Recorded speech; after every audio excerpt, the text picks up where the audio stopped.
তোমাকে দেখলেই কেন জানি আমার ভিতরটা অস্থির হয়ে ওঠে, যেন পৃথিবীর সব ঝড় এসে আমার বুকে হানা দেয় শুধু তোমার একটুখানি চাউনিতে।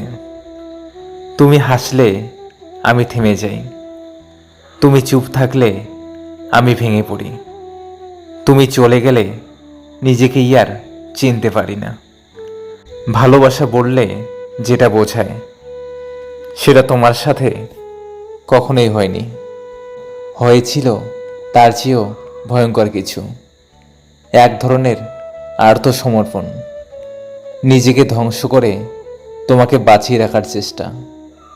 কেউ বলে এটা পাগলামি, কেউ বলে এটা এক ধরনের দুর্বলতা, কিন্তু আমি জানি এটাই ছিল আমার সবচেয়ে সাহসী সিদ্ধান্ত, তোমাকে ভালোবেসে নিজেকে হারিয়ে ফেলা।